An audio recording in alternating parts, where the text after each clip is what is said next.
Okay, let's do this. Hello everyone, this is John Krakowsky back at it again with another Incredibox theory, and first of all, I know I thanked you guys last video, but holy fluff, my sub count has almost tripled in the span of just a few weeks, and don't worry, a 150 sub special will be uploaded very soon, so stay tuned for that, I guess. Last time I spoke about how V3 and V8 were connected, and I hinted at the video you're watching right now, the Incredi timeline. What is the Incredi timeline, you ask? Well, it is the theory of every Incredibox version being connected with each other and the game having actual lore behind it. How will I present the timeline? Well, I'll talk about all of the Incredibox versions in the order in which they fit into the timeline, not the release date.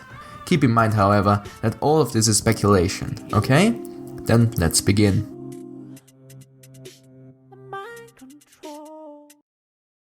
You can make it if you want it, you can make it.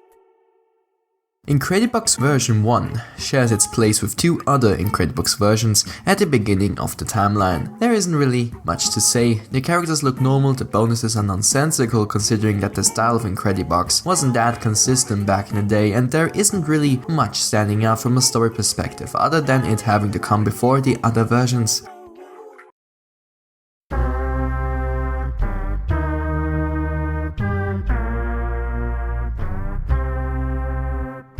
Brazil is one of the two versions based specifically on a country, the other one being G1, since everything looks regular and the Incredimen are just seen wearing what looks like traditional Brazilian clothing, correct me if I'm wrong, and there again isn't really anything going on that could potentially lead to it being connected to any other version. Moving on.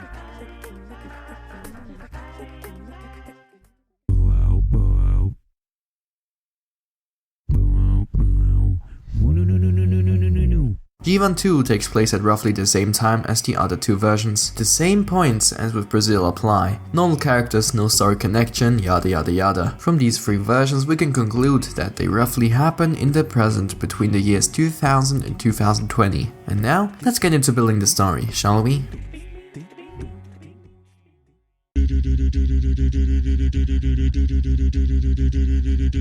Incredibox V2 takes place after the previous three versions, the clue being in the third bonus, where you can see an Incrediman riding a train through a desert with dozens of pump jacks in it, the desert being able to directly be connected to V3, which I will explain now.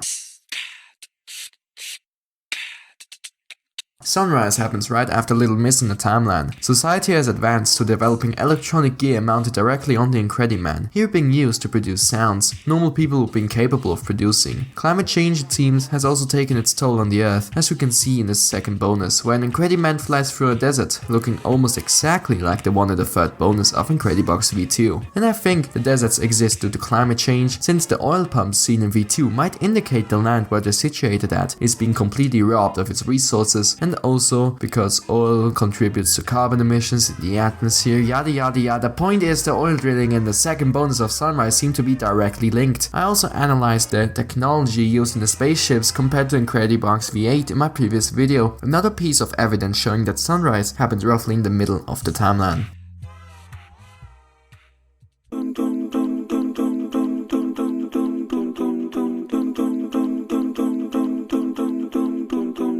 Since the bonuses in Incredibox version The Love don't really show much outside of a sky full of stars, I'll have to assume that since the outfits the Incredimen are wearing look a bit more advanced than the previous version, it happens right after sunrise.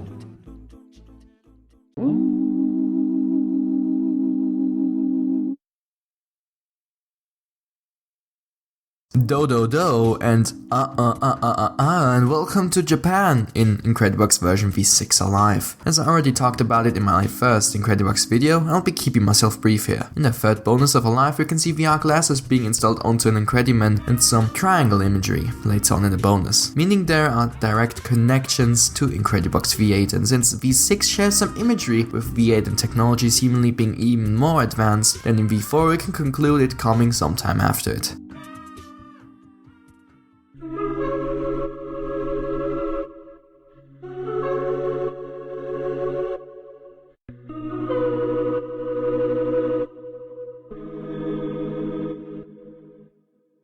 Incredibox Dystopia happens right at the end of the timeline.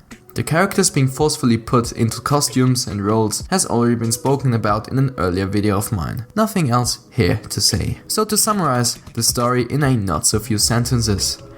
After the present day events that were Incredibox V1, V5 and V7, countries and corporations began to further rob Earth of its resources, resulting in massive white deserts forming. While most of Earth is uninhabitable, cities still exist where technology advances to the point of being able to be installed onto humans, giving them abilities not available to them before. While that technology keeps advancing, a government using pyramids and triangles as its logo takes hold of the population and turns it into a dystopia where people are forcefully modified and put into roles to work. A resistance movement seems to form, having the robed Incrediman seen in bonus 1 of V8 seemingly on top of it. And that's the story so far. Interestingly enough, I can see some parallels with a game that has nothing to do with this one, Half-Life 2. Just think about it. Humans being modified, in that case soldiers, a government using a giant building as its base of operations, in Half-Life 2 it's the Citadel in City 17, the citizens being closely monitored by flying cameras, etc, etc, etc. The parallels are close to uncanny and I can't wait to find more information when the other 2 bonuses are released. Well guys, I hope you enjoyed my theory. I really did put a lot of hours into this video and it's my longest one yet, and hopefully I can release it by Saturday the 19th, since I'm recording this at Tuesday. Sorry to keep you guys waiting for so long. School is hard and I couldn't find much time to start working on the video. My 150 sub special will be released very soon. I'll probably rate every Incredibox version by some arbitrary rules or something. Until then, I'll see you guys next time. Goodbye.